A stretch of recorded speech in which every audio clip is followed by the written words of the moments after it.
See them stars right there? That's Snafu's pecker. Then Halloween, Thanksgiving will be here soon, and I'm already working on your Christmas present. One gets the sense that you've seen this a few times. Yes, I have.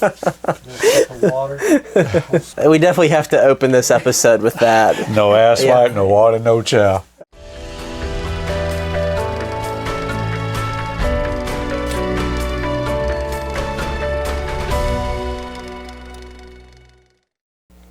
Greetings all and welcome back to Real History. Here we are, our 10th episode, analyzing the Pacific, the final chapter. Once more, I'm joined again by Henry Sledge, son of Marine Corps legend Eugene Sledge. Thank you so much for joining us. Here we are, the final installment. I think now would be a good time for me to thank our viewers for actually being able to sit through, 9 hours of listening to me and looking at me talk. My family would probably say they deserve a medal of some sort. Far from it. It's been our pleasure. Oh, man. This episode takes us to August of 1945. We begin just days after the second atomic bomb has been dropped on Absolutely. Hiroshima, and we start off with a guy that we haven't seen in almost a year, and that is been a while. Robert Leckie. So let's see what he's up to and continue the conversation. Phantom, Blondie. What's your favorite? The Japs surrendered. The war's over. The war's over. It's over.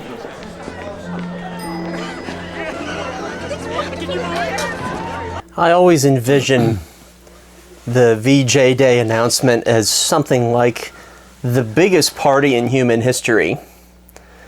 At least within the Allied nations, a level of euphoria, it's really unmatched in any other era or event in modern history. It's just such a compelling thing, but for so many, a bittersweet moment too. Well, I'll use your comment to, I asked my father and I talked about this very thing.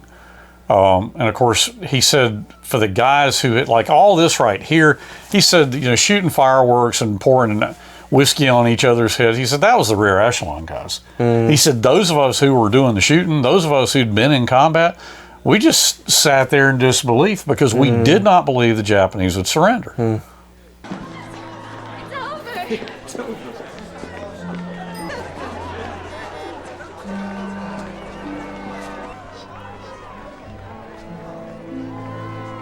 Something that I think is very smart of our producer Andy to notice is something that is allegorical when on VJ Day it's announced here in the hospital that the war's over.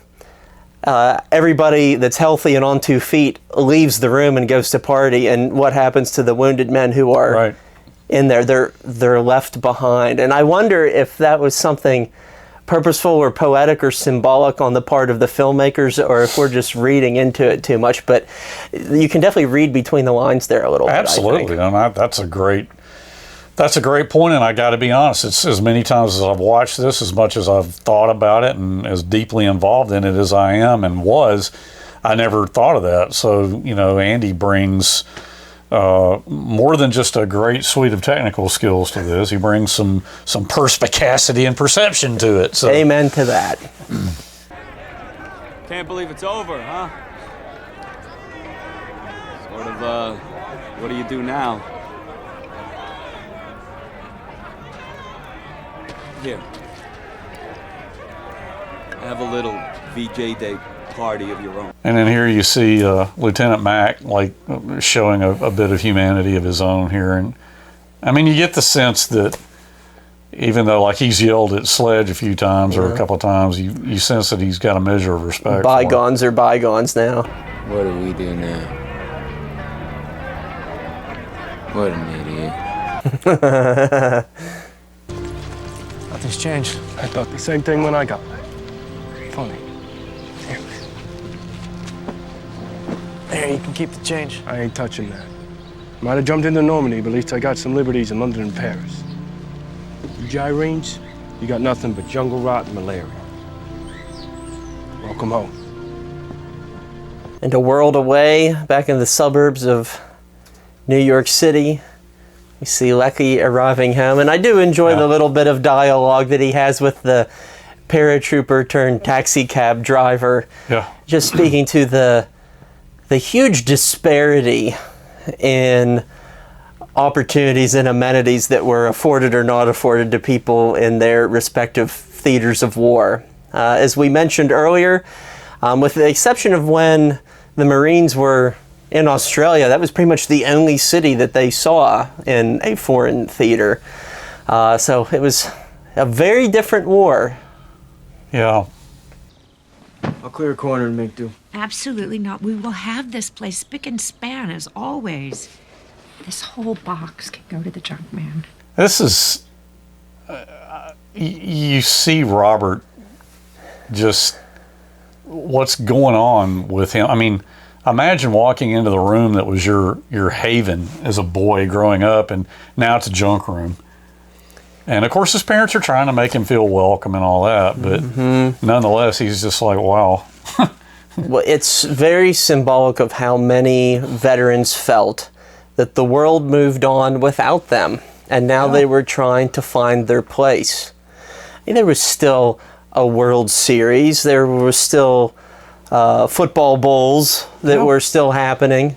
As a band of brothers have said, people were still going to Miami Beach and all that. This scene, not to cut that thought off, that scene you just saw when they brought part 10 to us, when Kirk Sadusky brought a rough cut of this, we watched it in my mother's home right before the miniseries was completed. And that scene right there, we saw the train, and the background was completely blank because they had not worked in the CGI behind it. Hiya. I'm Mariel Shelton. How about I take you to the back of the train? You can show me your caboose. Now, she does not see the charm in Snafu for some reason, so he is brusquely rejected. I'm gonna get that girl. He should start singing her a Freddie Mercury song. Exactly. This entire division didn't do that plus 6 months horse shit we did. They got home a week after VJ Day. Parades, pretty girls. 1946, the party's all over. And they're referring to, my father always told me when he enlisted, it was duration of national emergency plus 6 months. And so, of course, a little bit of artistic license here. You know, after Okinawa, he went on up to China with the 1st Marine Division. Right. Where he was for 6 months, whereas Bergen and Snafu came home because they had enlisted earlier and were at Cape Gloucester. But First, I gotta get Florence home. Wait, Florence from Melbourne? You shipping her all the way over here. This the first we hear about it? Snaff, I was in Okinawa. Figured it'd be bad luck to talk about it then. I met Florence in 2006. She was a wonderful woman, a wonderful person. I'm gonna get that girl. Snafu's not giving up. I'm gonna get that girl. He's not giving up. I'm gonna get that girl. And this is a poignant scene. A good touch of the service stars in the window. 3 sons in the service, a gold one representative of John who has fallen. That makes me wonder. I wish that I could have gotten my hands on my grandmother's flag with 2 stars on it, representing my dad and then my Uncle Edward. Johnny ha sposato proprio una bellezza. Lena. The point that you made earlier is a very pertinent one. In every scene that we've seen of the Basilone household prior to this, it's lively, it's bright, it's full of people, there's pasta and wine being spread around. Warmly lit. And now voices. it's dark, it's Dark and quiet, quiet. it's lifeless. What a way to set the mood. When you'll see the scene that really hit me here in just a few seconds, when it shows the father and Lena talking, and over there in the background you see that dark, quiet dining room, where we just saw it teeming with family and jovial talk at the beginning of the war. And it just, after I had really re-engaged with this, right there, I mean, it just hit me like, man, you know, we have come full circle. We've gone through the entire Pacific Theater. It's been a journey. I came by because I thought you should have this.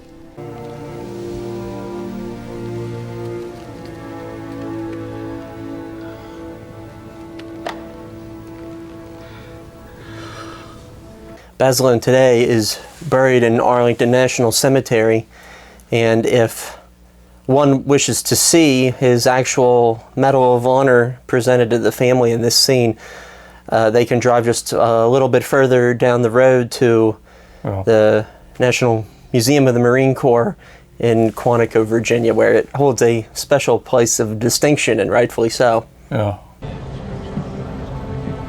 Thanks for doing all you did to keep us from getting our full head shot off. You're good Marines.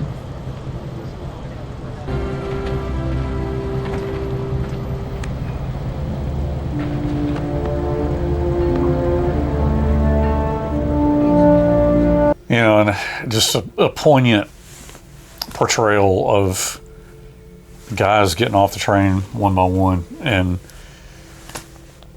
getting on with their lives. And sometimes not seeing each other for decades after. It happened all the time.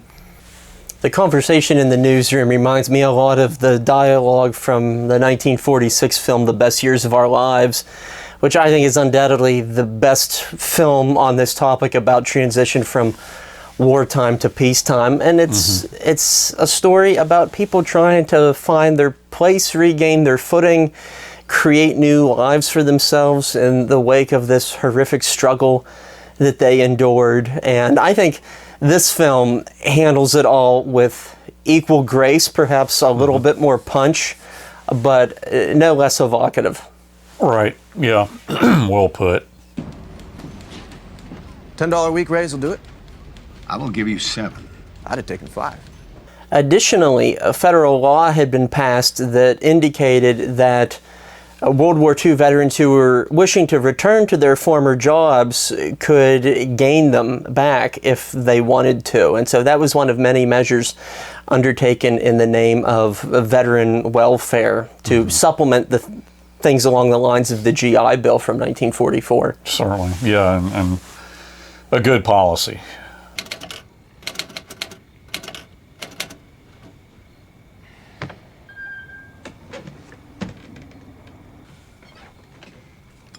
I really like the look of him hovering over his typewriter, and I would dare anybody who had grandparents who were once alive during this time. It seemed like everybody had a room like this in their house, a little bookshelf tucked away in the corner, old typewriter with a little blanket over it or something like that, where grandma would go and do the bills and fill out the checks and stuff like that.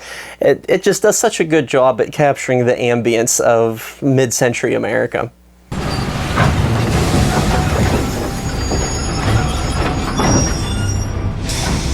This part right here, Bruce told me he had a conversation with a Marine general. Bruce McKenna told me this, and he said, watch what happens. I mean, these two guys have had each other's backs for quite a bit of distance and time. And Sledge is peacefully sleeping because they haven't got to Mobile yet. Snafu just gives him a last look and gets off the train. And Bruce told me that a Marine Corps general told him, he said, when you guys did that scene like that, that told me you knew what you were doing with this whole thing. Rather than have him wake him up, man, good luck, send me a Facebook friend request, they just, what can you say? Yes. In that moment, there's nothing you can say. Yeah. I mean, just a last respectful look, and then Snafu goes on to get on with his life, knowing that Sledge is going to get on with his life. Yes? Mrs. Keller, Yes? I'd like to speak to Vera, please. And who shall I say is calling? Robert Leckie, Mrs. Keller. I've lived across the street from you for the last 20 years. such a telling interaction that the neighbor doesn't recognize him.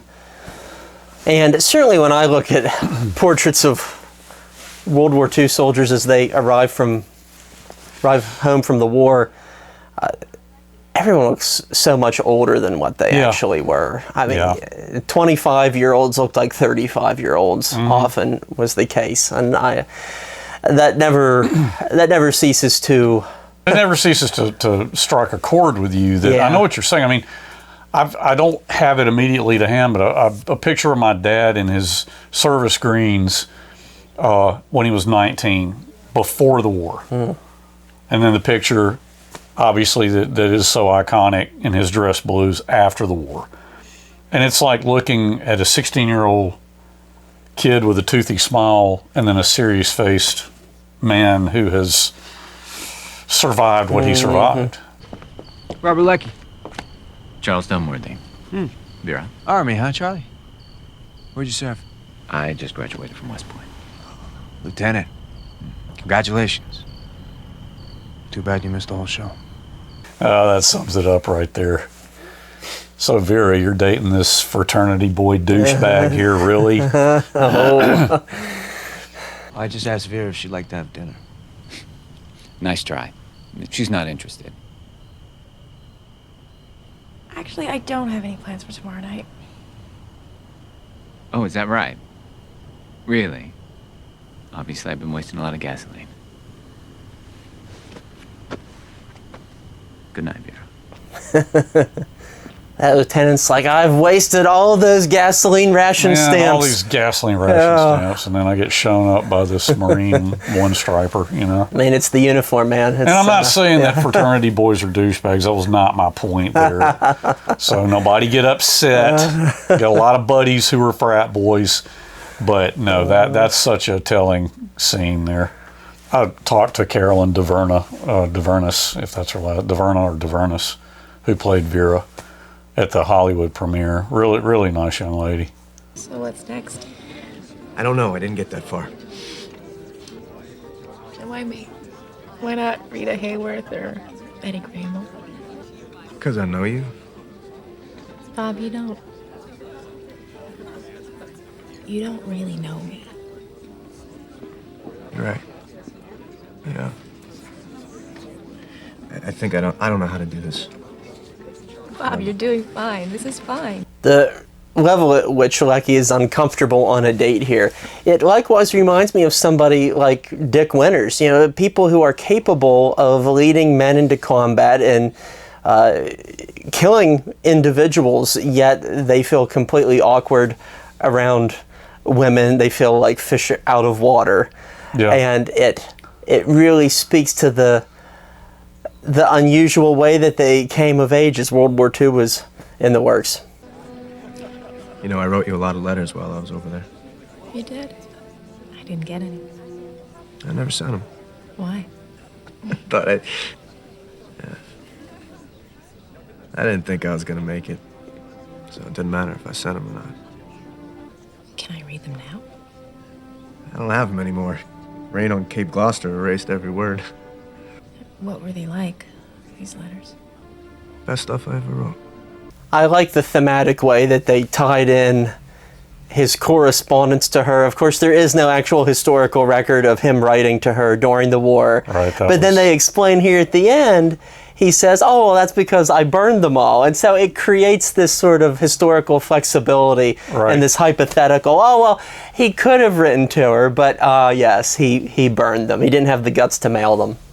It's likewise vital to acknowledge that, and I think it's true with your dad to an extent as well, that writing became one of the primary coping mechanisms for them to... It was a cathartic process. To overcome a lot of their psychological distress. Mm-hmm. It was most certainly a cathartic process.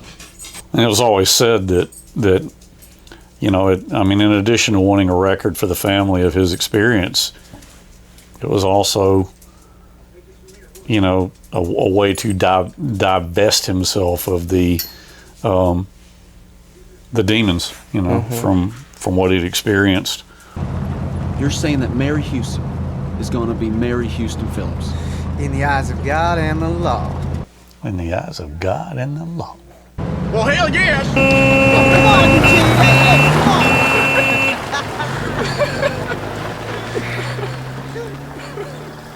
And how fitting that bridge that you saw my dad ride his bike across that bridge. It's a great point. I never noticed.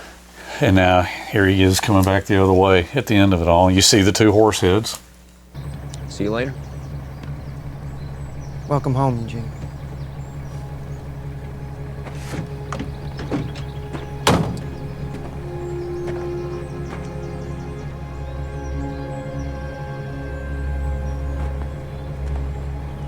Just really love the music there.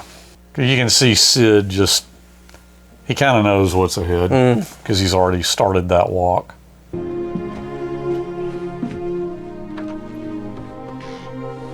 I remember my father telling me when he opened the door to the house and walked in that Captain, the dog, jumped straight up into his arms from the floor. And this was pretty powerfully done.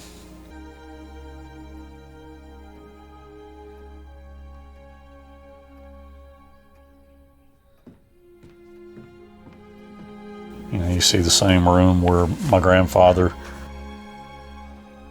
listened to his heart and said he was okay to go. It's such a satisfying moment.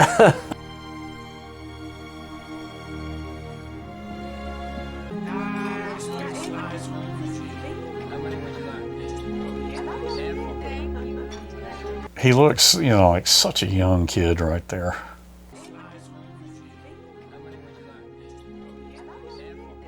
That was my Uncle Edward and Aunt Martha. Can you tell us a little bit more about your Uncle Edward? He went to the Citadel. He graduated from the Citadel, was an Army tank platoon commander in the 741st Tank Battalion. He landed at Vierville on D-Day.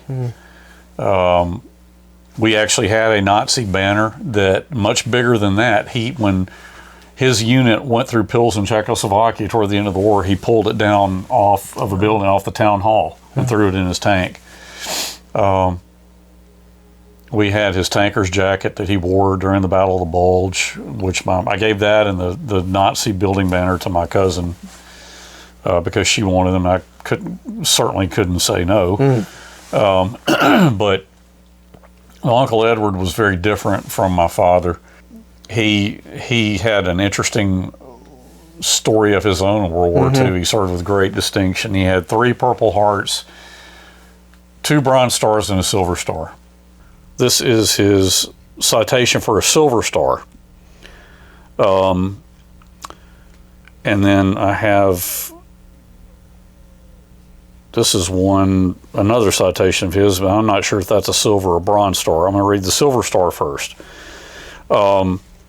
First Lieutenant Edward Sledge, 0428583, Infantry, 741st Tank Battalion, United States Army, for gallantry in action during the Allied assault on the coast near Vierville-sur-Mer, France, 6 June 1944. First Lieutenant Sledge, platoon leader, landed with the initial assault wave under intense enemy machine gun, mortar, and artillery fire. In the absence of his company commander, he assumed command of the company. When his radio failed, there was no way to give commands from one tank to another. First Lieutenant Sledge, dismounting from his tank, went along the open beach to 4 other tanks, giving instructions to the operators. Re-entering his own tank, he proceeded down the beach until it was immobilized by a tiller mine. While lying in a relatively safe position, First Lieutenant Sledge, seeing a wounded soldier about 25 yards away, crawled to him and dragged him back to cover where he was given first aid. The courage and determination of First Lieutenant Sledge in acting with complete disregard for his personal safety in order to assist to the utmost in the assault depicts a gallantry that is a credit to himself and the military service. Entered military service from Mobile, Alabama. All right, and then, so that was the Silver Star on D-Day. This is, I believe, the Bronze Star. Captain Edward S. Sledge II, 741st Tank Battalion, United States Army, for heroic action on the 15th of December 1944 in Belgium. On the evening of 15 December 1944 in the vicinity of Wallerscheid, Germany, the tank company which Captain Sledge was commanding was called upon by the infantry for assistance as anti-tank defense after the pillbox area had been taken. Captain Sledge's company of tanks were to move to the area of the infantrymen from an assembly area 1 mile from their lines. Unfortunately, one of Captain Sledge's platoon leaders was not familiar with the situation that had developed. Fully cognizant of the fact that the situation was extremely critical, Captain Sledge fearlessly and without regard for his own personal safety dismounted from his tank and on foot led his tanks through the dark, fire-swept roads and fields in order to keep them clear of mines. He steadfastly refused to take cover when the tanks drew a constant rain of heavy enemy artillery fire. He did not rest or take cover until he had led his tanks to their objective and contacted the commanding officer of the infantry unit. The valor, devotion to duty, and superior leadership displayed by Captain Sledge reflects great credit upon himself and is in keeping with the highest traditions of military service. And I don't have the citations of the third star, 1 silver, 2 bronze, and his wounding citations, I'm not sure. Your family did its part. Absolutely. So, yeah. And as our steadfast editor and researcher, Andy, has recently found, your uncle was also interviewed by Cornelius Ryan for the D-Day masterwork, The Longest Day. And John McMahon, our friend John McManus, sent me a PDF of that document where my uncle had handwritten answers to Cornelius Ryan's questions. And it was really enlightening for me to be able to read that because my uncle's history is very interesting to me. I mean, obviously, if I ever make it to France and Germany, I want to go to Vierville, where they were attached to the 1st Division. I think either 16th Infantry. I believe that's correct. I'd have to do some fact checking on that, on the actual landing on D-Day. And then we're moved over to be attached to the 2nd Infantry Division. But I'd like to go there and then to the Krinkelt, Rotrath, Wallerscheid area, the crossroads, the northern shoulder of the Bulge, and tour that area. But who knows when that's ever going to happen, But, yeah. Well, thank you for sharing some insights on your uncle, whose story sounds worthy of a movie in and of its own right. Really, I mean, I wish I could have had more conversations with my uncle. As an aficionado, as a lover of World War II history, to have been able to talk to him more about his thoughts on the Sherman tank and just so many things, but that just never really happened.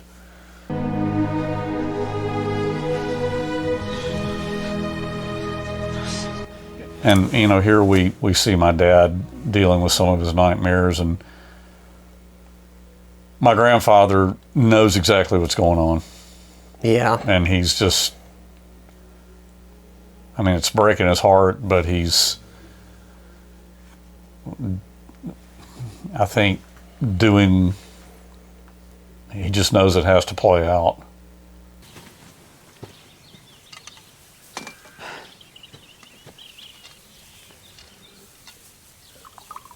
Like a little cream and sugar with your coffee there. Who says I want to leg up on anybody? You show up at that ball, decked out in your uniform, and all the ripe fruit will fall off the tree right at your feet. No, Edward, I don't believe I will. You're gonna pass on the OOM ball? No. I don't believe I will ever put on a uniform again. Ever. Not a lick of sense in you. Looking back on this sort of exchange, how do you rectify his undying love in the Marine Corps, but his complete abhorrence to wishing to ever wear the uniform again? That's a good question, and I'm not sure that I can answer it. I'm sorry. I'm not saying you have to have all the answers. I just lost my job, Andy. I said he's firing me right here. It's a great question, Jared, and I've kind of wondered about it because if somebody didn't know, if they hadn't read With the Old Breed, if they didn't know anything about the Sledge story, they might think, well, this guy was just one of these pacifists who just went over there and was a conscientious, and nothing could have been further from the truth. My dad was so fiercely proud of having been a Marine. I've already said that. I don't know. I don't know his dress blues were in a closet, which now they're on display at Auburn University in a beautiful case in the Veteran Resource Center. When I was growing up, they were in the downstairs cedar closet, and many times I would get them out and just look at them because it was kind of captivated by, because that picture of him in his dress blues was prominently displayed in our house. And as we know, so many people say, you know, well, my grandfather was here or there, or my father was here or there, wherever, but he never would talk about it. Certainly not the case with Eugene Sledge. He was a loquacious man about his service, but yeah, I mean, that's it's an interesting question. Yeah, not every question could be answered. That's perfectly all right. Yep. I was in a mortar squad. Okay. Did you do any accounting? No, miss. Any journalism? None at all. Any engineering, technical skills? Had to handle explosives. Isn't there anything the Marine Corps taught you that you can continue at Bantam Polly? They taught me how to kill Japs. I got pretty damn good at it. And what we're seeing here would have been at registration at Alabama Polytech, which is what Auburn was called back then. And I remember my father describing this to me. I mean, what happens here is exactly what actually happened. I recall some of the language in this exchange, this interaction, and when she questions him on his various skills, he says it was a fighting war. And she gets exasperated. Now, in the actual, and this is well done, but I remember my dad telling me, and this is out of China Marine, this part is in China Marine, his second book. She's questioning him, accounting. They teach you about electrical and things. They teach you how to repair anything. And he's just, no. And he could, there were people, you know, some young women behind him and other guys, and people were starting to kind of titter a little bit. And finally, you know, and the girl's she's a little hot under the collar. Did the Marine Corps teach you anything? And what actually happened was he said, lady, they taught me how to kill Japs. And there's this stunned silence. You could have heard the whole room, in the entire room. Yeah. And she's just like completely taken aback. And he's staring down at her, and she said, I'm sorry, I didn't know. And he said, he kind of checked himself, and he said, there was a killing war going on, and I had to do some of the killing. And if that don't fit into any kind of an academic plan, then I'm sorry. And she said, I didn't know, I'm sorry. And he said, there's no way you could have known, it's okay. And he said, if that don't fit, my father was an educated man. He used correct grammar, but he used incorrect grammar in the colloquial sense. Sometimes I say that don't matter. You know, you say something in a colloquial sense when you know that it's grammatically incorrect. And he did that a lot, even though the man was supremely educated, you know, with a PhD in biology and chemistry. But obviously, that was before he got his advanced degrees. But how did all this happen? Sitting here at a dance, drinking punch? Not a scratch on either of us? I mean, what the hell are we doing here? Why did I end up back here when all those other fellas didn't? I thought that. Every guy back has thought that. But you just gotta pull yourself out of bed in the morning and get on with the day. How often did Eugene and Sid socialize in the years after the war? I think quite a bit. I have quite a few memories of us going down to visit them in Mobile in my, you know, up to probably adolescent years. In fact, you know, Sid Phillips, to me, the only thing I ever called him was Uncle Sid. This is a Japanese dog tag that Sid Phillips gave to my dad. Sid Phillips picked this up on Cape Gloucester. And my father wore this on his key ring, along with his keys to the biology building and the house and the Volkswagen and every other thing he had a key to. He had this Japanese dog tag that Sid Phillips gave him that Sid picked up on Cape Gloucester. It might have been Guadalcanal, but I think Dad told me that Sid got it on Cape Gloucester. And my dad wore that on his keychain for as long as I could remember. A literal token of friendship. But after my adolescent years or leading up to that, I don't have much memory of, you know, because by then Sid's kids were getting older. He's a doctor. He's busy with his career. My father's busy with his career. And his own family. So, I didn't see Sid again. We didn't see Sid again until probably, when the Ken Burns, the war started to begin percolating in the early 2000s.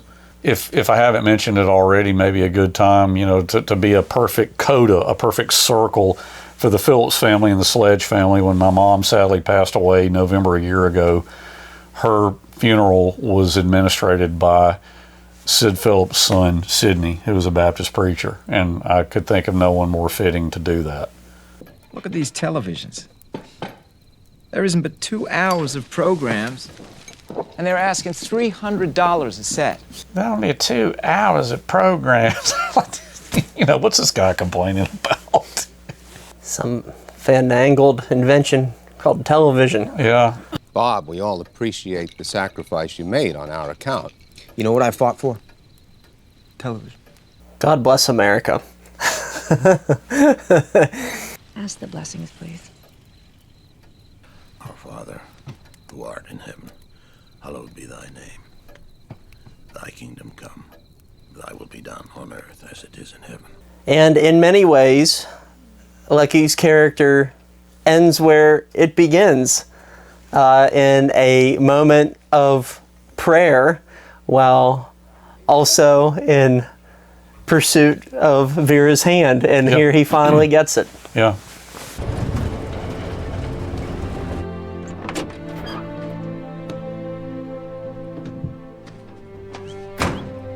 And this scene here would have been taken from China Marine. And the whole question of coming home a combat veteran and losing the desire to hunt. My father told me some really great anecdotal material about, he actually, this did happen, okay? I will point out one minor slight change, but this did happen. There were other times my father went hunting, but his heart just wasn't in it. It wasn't something he pursued. Been looking forward to this morning for a long time. Just the two of us and a grand morning.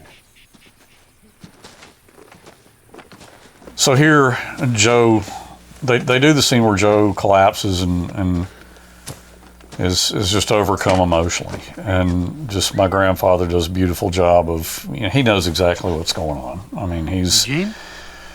A doctor who dealt with shell shock victims from World War I. He knows exactly what's going on. And he's there for him, being exactly the kind of dad that I know he was. What really happened in the scene, the way it was written in China Marine, the doves flew over. My dad took his 10 shots and got 10 birds. And then they go back to the car, and my grandfather comes up and sees him sitting on the running board of the car. And my dad said, I got 10 for 10, but I just can't do it anymore. And my grandfather says, well, you have nothing to prove to anybody.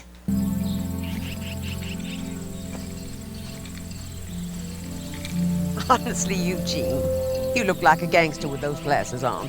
My father told me many times he just sat around and stared off into space with sunglasses on because, the glare in the Pacific had been very painful. So he did a lot of this kind of thing. And of course, my grandmother would do what she's doing here and harangue him a little bit. And I think he always saw my grandfather as his salvation there, because he would, as we will see, he would come out and just jump her case and drive her off and make her leave him alone. Leave him alone, Mary Frank. The boy is idle, Edward. He is not a boy. Well, he's acting like one. Mary Frank, you have no idea what men like him have been through. And I really almost think they drew that from conversations we had with them. Because that's exactly what my grandmother would say and what my grandfather did.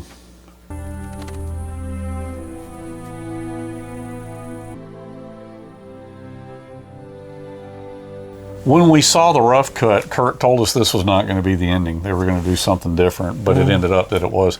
I will tell you, one thing they thought about doing, they wanted to do a scene, and this was talked about a lot, and they actually shot it, and I think they just decided it did not work. They were going to do a scene showing the young Eugene, you see Joe Mazzello is young Sledgehammer just home from the war, getting into the shower. And then you see this, like the lens gets covered in mist, steam from the shower.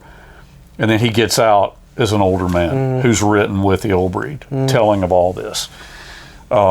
They really were toying with that idea. I think they actually shot the scene.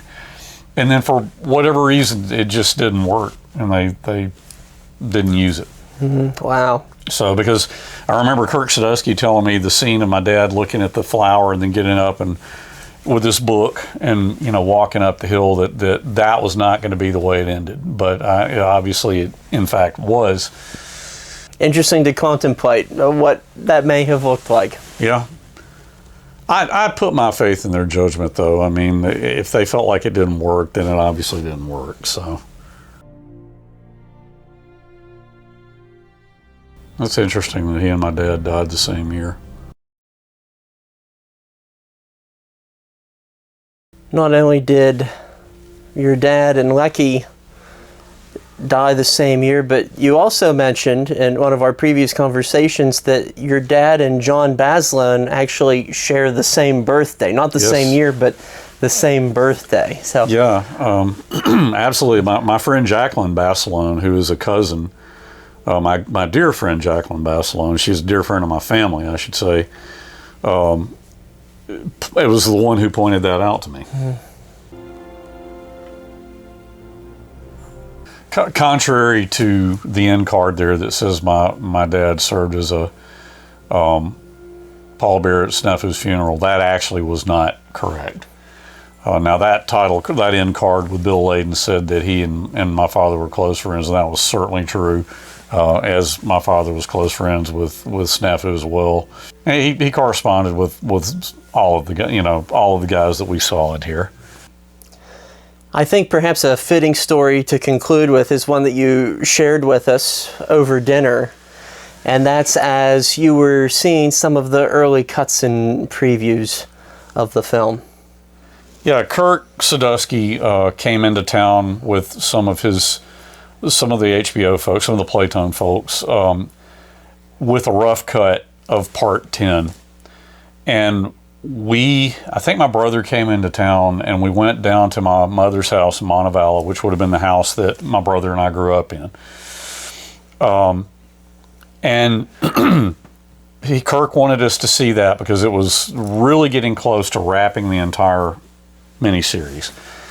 And the scene where Sledge is, or the scene where my dad is sitting under the tree, my grandmother comes out, "Oh, Eugene, you look like a gangster with those glasses on." And then, you know, she begins to harangue him about, well, what is your plan for the future and all? What is to become of you? And this is a story that is very poignant. And Kirk Sadusky likes to tell this story. He told this story at a dinner at the Band of Brothers 20-year symposium in New Orleans last year. In the moment when my wife and I are sitting there, my mom's sitting there in my mom's living room watching this rough cut of part 10, our son Jack at the time was not even 2 years old. He's playing on the floor and he starts in the moment where, and Kirk was sitting there and took all of this in and it just struck a chord with him, where Linda Cropper playing my grandmother says, "Eugene, what's to become of you?" In that moment, my son, who was just a baby, is sitting on the floor and starts gurgling and kicking up a fuss about something. And of course, I'm like, make him be quiet. Kurt tells the story, and he said, "I saw Henry's son, Jack, on the floor, sitting there on the floor, gurgling and laughing and giggling in that moment." And Kirk says, "That's what's to become of you. That right there is what's to become of you." I can't think of a better story to end with in our in-depth examination of the Pacific. Henry, thank you so much for joining us. This has been an absolute pleasure, and I really thank you for all your really profound insights that you've shared with us and our viewers. It's been a great opportunity, and Jared, I'm grateful to you and Andrew for having the interest to come here and do this. And I hope that people find it interesting. I hope I didn't talk too much and go on too long about some of the things. Not in the least. Everybody is very appreciative, especially Andy and I. So thank you once again, and thank you to all of you for tuning in to this multi-part series, Examining the Pacific. Please do check out our channel, all the other great educational content that we have available. There's a lot more to come. Until we see you next time on Real History, stay curious.